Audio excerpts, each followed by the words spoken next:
Assalamualaikum warahmatullahi wabarakatuh. Perkenalkan, kami dari kelompok 7 yang beranggotakan yang pertama Anissa Rahmita, yang kedua saya sendiri Putri Rahmi Ismail. Pada kali ini kami akan membahas materi terkait rekayasa genetika pada tumbuhan. Adapun yang menjadi pokok bahasan pada kali ini yang pertama yaitu pengertian rekayasa genetika, yang kedua sejarah perkembangan rekayasa genetika, yang ketiga objek dari rekayasa genetika, yang keempat rekayasa genetika pada tumbuhan atau tanaman, yang kelima itu contohnya, yang keenam keunggulan dan kelemahan dari rekayasa genetika pada tanaman. Oke, langsung saja ke pembahasan yang pertama, yaitu mengenai pengertian rekayasa genetika. Nah, rekayasa genetika adalah suatu usaha memanipulasi suatu gen organisme untuk tujuan tertentu dengan cara menghilangkan atau menambahkan suatu gen sehingga menghasilkan organisme baru dengan sifat-sifat yang kita inginkan. Nah, melalui teknik rekayasa genetika ini, para ahli bidang bioteknologi dapat menyusun pola gen sedemikian rupa sehingga menghasilkan organisme yang sifat-sifatnya sesuai dengan keinginan kita. Teknik ini dikenal juga dengan istilah DNA rekombinan, yaitu proses mengkombinasikan DNA suatu organisme ke organisme lainnya. Selanjutnya kita masuk kepada sejarah perkembangan rekayasa genetika. Nah, sejarah perkembangan genetika sebagai ilmu pengetahuan dimulai menjelang akhir abad ke-19, di mana ada seorang ilmuwan Austria bernama Georg Johann Mendel yang berhasil melakukan analisis terhadap hasil-hasil percobaan persilangannya pada tanaman kacang ercis. Nah, sebenarnya Mendel bukanlah orang pertama yang melakukan percobaan tersebut, akan tetapi berbeda dengan para pendahulunya, peneliti pendahulunya yang melihat setiap individu dengan keseluruhan sifatnya yang kompleks. Nah, namun Mendel mengamati pola pewarisan sifat demi sifat sehingga menjadi lebih mudah untuk diikuti atau dipahami. Nah, deduksinya mengenai pola pewarisan sifat ini kemudian menjadi landasan utama untuk perkembangan genetika sebagai suatu cabang ilmu pengetahuan, dan Mendel pun diakui pada saat itu sebagai bapak genetika. Nah, selanjutnya pada awal abad ke-20, ketika biokimia mulai berkembang sebagai ilmu pengetahuan baru, para ahli genetika tertarik untuk mengetahui lebih dalam tentang hakikat dari materi genetik, khususnya mengenai sifat biokimia. Nah, pada tahun 1920-an dan pada tahun 1940-an terungkap bahwa senyawa kimia materi genetika ini adalah asam deoksiribonukleat atau DNA. Dengan ditemukannya model struktur molekul DNA tersebut, nah di mana ini ditemukan oleh J.D. Watson dan F.H.C. Crick. Nah, kemudian dimulailah era genetika yang baru, yaitu genetika molekuler. Perkembangan penelitian genetika molekuler ini terjadi demikian pesatnya. Nah, jika ilmu pengetahuan pada umumnya mengalami perkembangan 2 kali lipat dalam satu dasawarsa, maka hal lain terjadi pada genetika molekuler yang hanya berkembang selama 2 tahun, dan bahkan perkembangan yang lebih revolusioner dapat disaksikan semenjak tahun 1970-an, yaitu pada saat dikenalnya teknologi manipulasi molekul DNA atau teknologi DNA rekombinan yang kita kenal dengan istilah rekayasa genetika ini. Oke, itulah sejarah dari rekayasa genetika. Langsung saja beralih ke pembahasan berikutnya, yaitu mengenai objek dari rekayasa genetika. Nah, objek rekayasa genetika ini mencakup hampir semua golongan organisme, mulai dari bakteri, fungi, hewan tingkat rendah, tanaman tingkat tinggi, hewan tingkat rendah, tanaman tingkat rendah, hingga hal-hal lainnya atau organisme lainnya yang memungkinkan untuk dilakukan rekayasa genetika.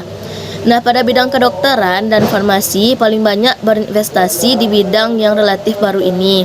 Sementara pada bidang ilmu lain seperti ilmu pangan, kedokteran hewan, pertanian, serta teknik lingkungan juga telah melibatkan ilmu ini untuk mengembangkan bidangnya masing-masing.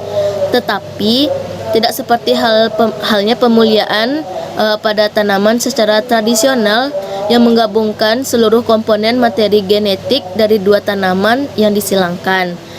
Nah, rekayasa genetika memungkinkan pemindahan satu atau beberapa gen yang dikehendaki dari satu tanaman ke tanaman yang lainnya. Hewan, pertanian, serta teknik lingkungan juga telah melibatkan ilmu ini untuk mengembangkan bidangnya masing-masing.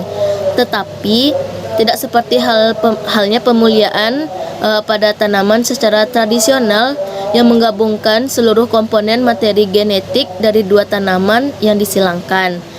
Nah, rekayasa genetika memungkinkan pemindahan satu atau beberapa gen yang dikehendaki dari satu tanaman ke tanaman yang lainnya. Nah, itulah yang merupakan objek-objek dari rekayasa genetika. Sekian materi dari saya, selanjutnya akan dijelaskan oleh teman saya, Anissa Rahmita. Kepada Anissa Rahmita, disilahkan. Baiklah, saya Anissa Rahmita akan menjelaskan materi rekayasa genetika pada tanaman. Kemudian kelebihan dan kekurangan rekayasa genetika pada tanaman, serta contoh-contoh tanaman yang telah dilakukan rekayasa genetika. Selanjutnya yaitu rekayasa genetika pada tanaman. Nah, rekayasa genetika yang dilakukan untuk tanaman itu disebut dengan tanaman transgenik atau tanaman yang telah mengalami perubahan susunan informasi genetik yang terjadi pada tubuhnya dengan dilakukannya rekayasa genetika. Tujuannya untuk mendapatkan tanaman baru yang memiliki sifat yang lebih baik. Nah, sifat yang lebih baik dalam rekayasa genetika pada tanaman ini contohnya itu seperti tanaman yang buahnya tidak mudah busuk, tanaman yang tahan hama, dan tanaman yang tahan pada lingkungan yang kurang baik. Nah, untuk rekayasa genetika pada tanaman ini dilakukan beberapa proses. Secara sederhana, prosesnya itu yang pertama yaitu mengeluarkan DNA dari tumbuhan induk. Nah, tumbuhan induk yang dicari adalah tumbuhan yang memiliki sifat yang lebih baik dari tanaman yang ingin kita perbaiki. Kemudian memasukkan dan menyisipkan DNA yang diinginkan. Kemudian ketiga yaitu memasukkan kembali DNA tersebut ke dalam tubuh induk yang sesuai. Untuk lebih jelasnya kita bisa lihat gambar di layar. Nah, untuk melakukan rekayasa genetika, kita memerlukan bakteri. Nah, kenapa kita membutuhkan bakteri? Nah, bakteri ini merupakan kingdom dari Monera. Nah, bakteri ini uniseluler yang memiliki satu sel, kemudian struktur tubuhnya itu sangat sederhana. Di dalam bakteri tersebut terdapat plasmid. Nah, plasmid ini bekerja sebagai vektor atau yang mampu memindahkan DNA. Nah, plasmid ini disebut juga dengan DNA sirkuler karena bentuknya seperti lingkaran. Struktur dari plasmid. Di dalam plasmid ini terdapat suatu bagian yang bagian ini dapat membawa gen baru, seperti gambar yang berwarna kuning ini. Nah, jadi bagian ini yang akan kita gantikan dengan gen yang akan kita sisipkan ke dalam plasmid. Sekarang kita kembali lagi ke bagian plasmid yang akan membawa gen baru tersebut. Nah, bagian plasmid ini akan dipotong karena akan disisipkan gen baru ke dalam plasmid ini. Sehingga kita membutuhkan enzim retriksi yang dapat memotong bagian DNA ini.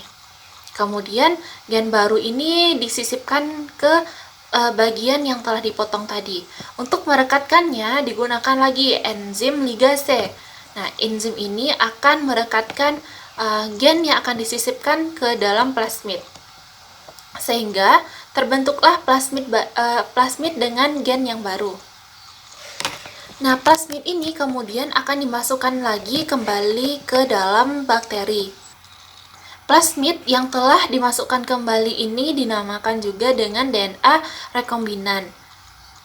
Nah, kemudian DNA rekombinan ini nantinya akan disisipkan kembali ke dalam objek yang akan kita masukkan. Misalnya kita ingin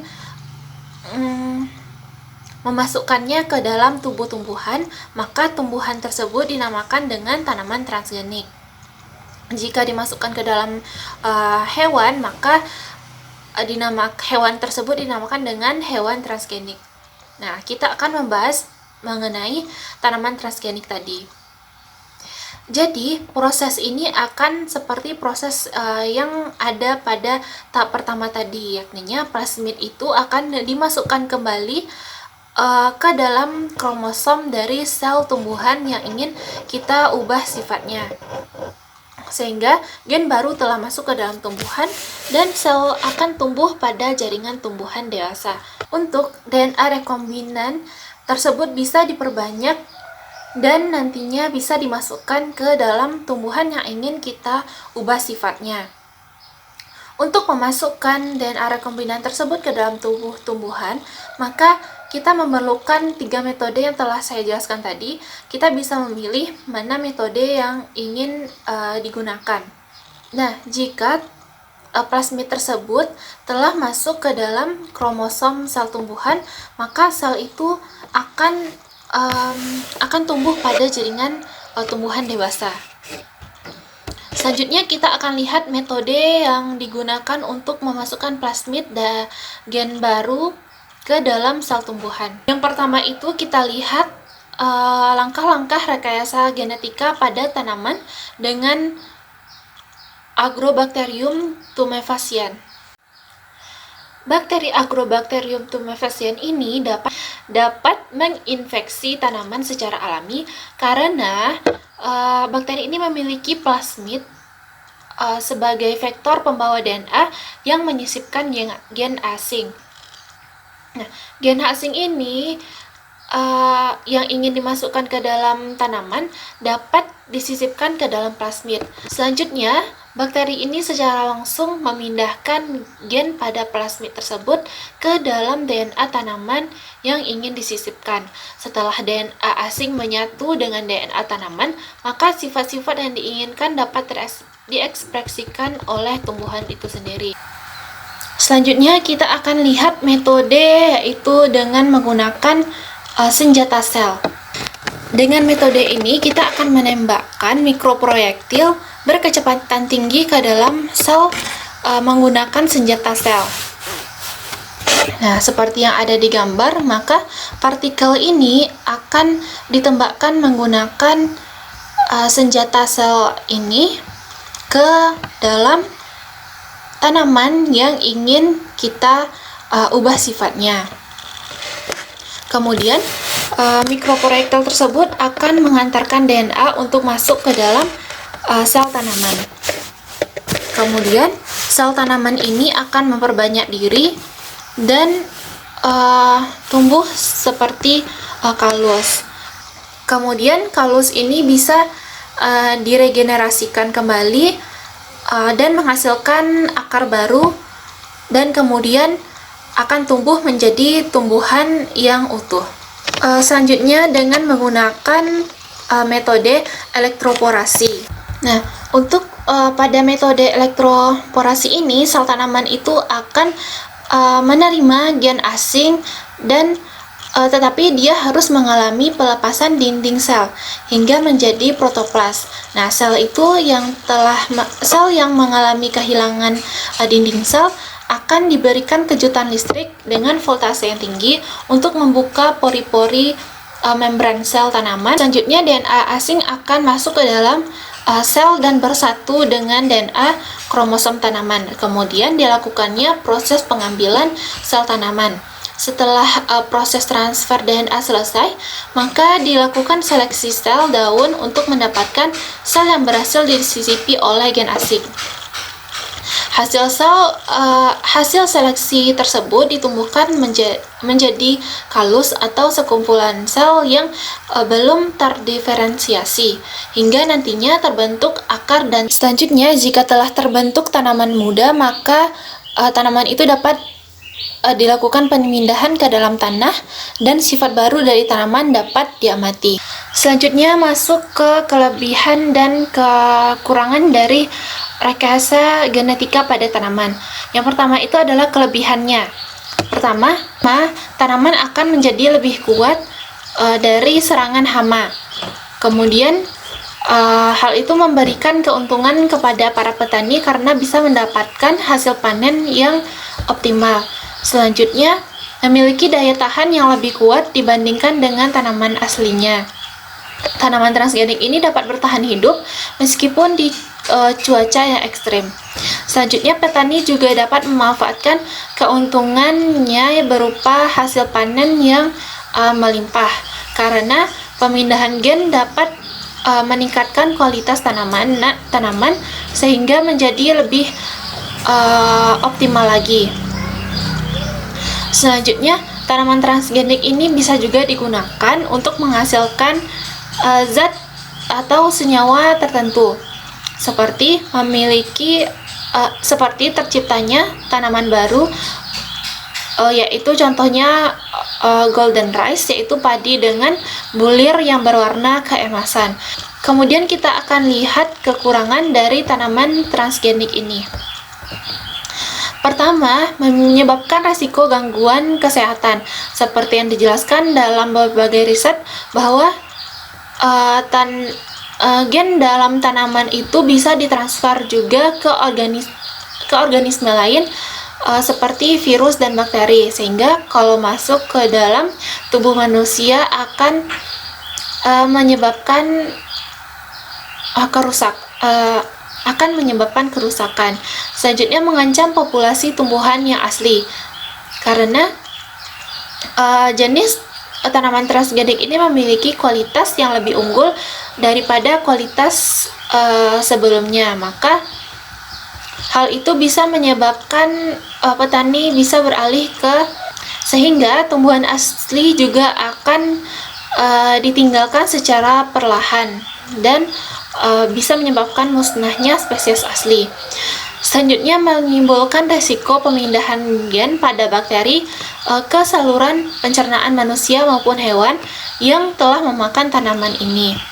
Dalam rekayasa genetika untuk tumbuhan ini telah banyak tercipta tanaman-tanaman yang baru. Ini merupakan contoh-contoh dari tumbuhan yang telah direkayasa. Yang pertama itu untuk jenis tanaman padi, sifat yang telah dimodifikasi itu adalah sifat padi yang mengandung provitamin A atau beta karotin yang dalam jumlah tinggi. Hal tersebut bisa dimanfaatkan untuk